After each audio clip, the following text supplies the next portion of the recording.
Okay, so now that the guitar is all customized, the knobs are replaced, the tuning pegs are replaced, the neck's been colorized, the body is completely different than the original one. And I even added like a wood chip sort of texture to the pick guard area, basically using the same technique that we used on the Famous Jeans project where you only reveal parts of it with the brush tool on a mask. So now the last thing I want to add are strings, because somewhere along the line as I modified this guitar, the strings that were there sort of disappeared. They were never really that visible anyway, but I want to make sure I give them give the guitar some clear strings. So here's the best way I think to do it. So two tools below your type, you probably know the shape tool is right there. And if you right click on it or control click on it, you'll see there are all these little sub tools within the shape tool slot. So I'm going to pick line tool. Okay. And first thing I'm going to do, I'm going to create the longest string, the one that runs all the way from this little nut on the headstock of the guitar down to this area here. I don't actually know what that's even called, but this is where the strings are on the guitar. So I'm going to start up here, okay, and I'm going to click once and drag. I'm going to drag it all the way down to this area where the string would end. Now I could hold shift down. Shift keeps it in perfect line, but this guitar is a little bit, like the angle of the shot is a little different. So instead of holding shift, I'm just going to kind of get it to end up down there at the bottom of the guitar. And you can see it's running along the neck as well, right? So it's not perfect, but it'll work. And I'm going to let go. So I just drew a line. I'm going to zoom in a little bit to show you what that looks like. Okay, so as long as you're on the shape tool, you'll be able to see the settings up here. So the fill isn't really important here. The stroke is more important. And right now it's stroking with black. So I want it a little bit thicker. I'm going to change that to 2 pixels. Okay, you can just enter 2 and I'll make it a little thicker. Okay, so that's pretty good. And I'm going to change the color from black just by clicking on that little stroke box there. I'm going to change it to, you can make it any color you want, really. I mean, it's your guitar. And you can customize it in whichever way you want. I'm going to make it sort of like a yellowish string, okay? I guess that could be gold. So maybe I'll pick a goldish string. Cool. And I'm going to hit return. Okay.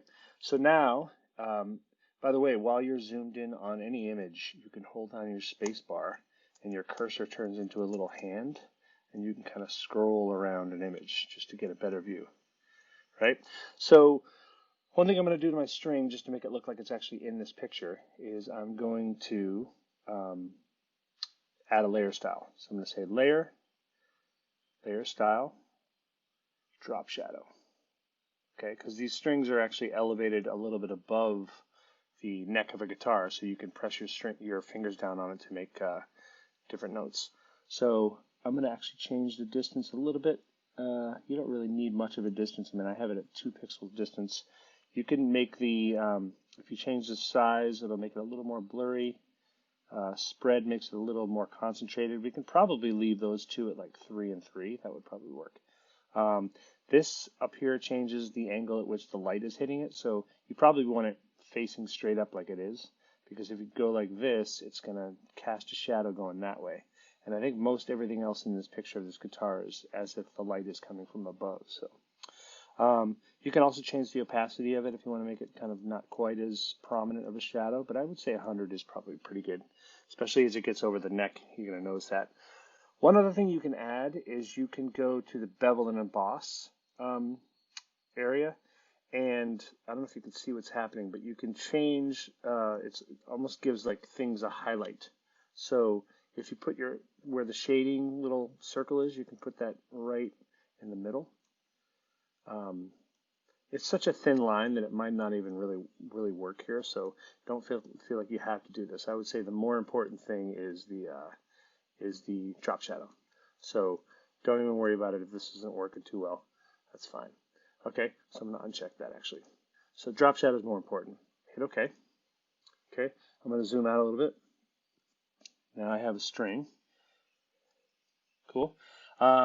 And the next couple steps are really easy because we just basically want 5 more of the same kind of strings across the neck of the guitar.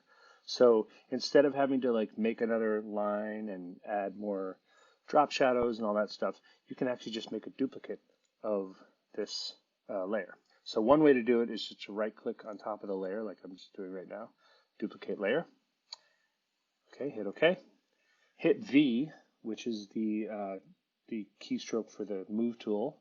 You can see my little move tool activated in the top of my toolbar, and you can use your arrows to go up to make your next string. Notice how I'm aligning it with that little nut there.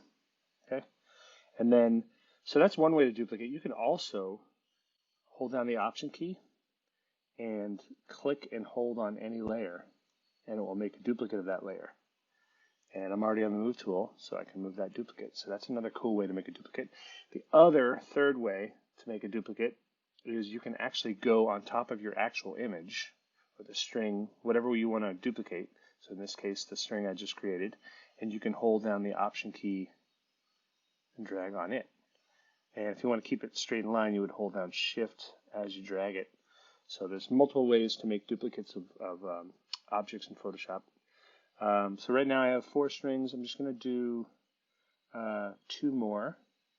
So however you want to do it, I'm just going to use this Option technique, the move tool. Now the strings are, like I said, the guitar's the angle's a little strange on that picture. So don't worry too much if the strings are going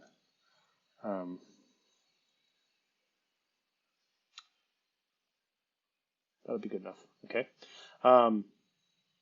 Awesome. So now you can see from my picture that some of the strings are longer than others, and we're going to have to do some trimming. So what I would suggest is all of these lines that we created with the line tool, they all look a little different than a normal layer. They have this little tiny shape tool icon. So it's a little different than a normal layer, but what we're going to do is we're going to hold down Shift. You can also do this, by the way, if you want to hold down Command and just click, click, click, click, click. I'm just selecting multiple layers. You can do the same thing, by the way, if you're on the top layer, go to the bottom layer that you want to select, and in like a group of layers, hold down Shift, and it will do everything in between. So it's really up to you. You can do Command, click, or Shift, click. Now, once I have them all activated, selected, gray, like that, I'm going to right-click on one of them and say Rasterize Layers, and then I'm going to do right-click again, Merge Layers. So now all my strings are on one layer. I can even name that layer if I want. Right? If I want to be organized about it. I didn't do it with the other layers, but now the last thing before you save this guitar is just to trim some of these strings. And I think the easiest way to do it is with the eraser tool. So hit E for the eraser tool. Make sure that your eraser is nice and hard. It acts like a brush in a lot of ways. So I just right-clicked on anywhere in my image, and I can change my eraser size and hardness. Hardness at 100 is good. So basically, I'm just going to start trimming. I'm going to hit Return to get out of that box. So I'm going to click that. Whoops. I'm zoomed in so far that you're noticing a lot more detail than you probably would normally. Trimming. Trimming. So it looks like those strings are actually on guitar. Right, so now when we zoom out, it looks like it's actually going into those little nuts. Cool. And you can even go down here if you want to zoom in on this and do some more. It looks like they're pretty good down there, though. So that's pretty much it. That's the end of the guitar project.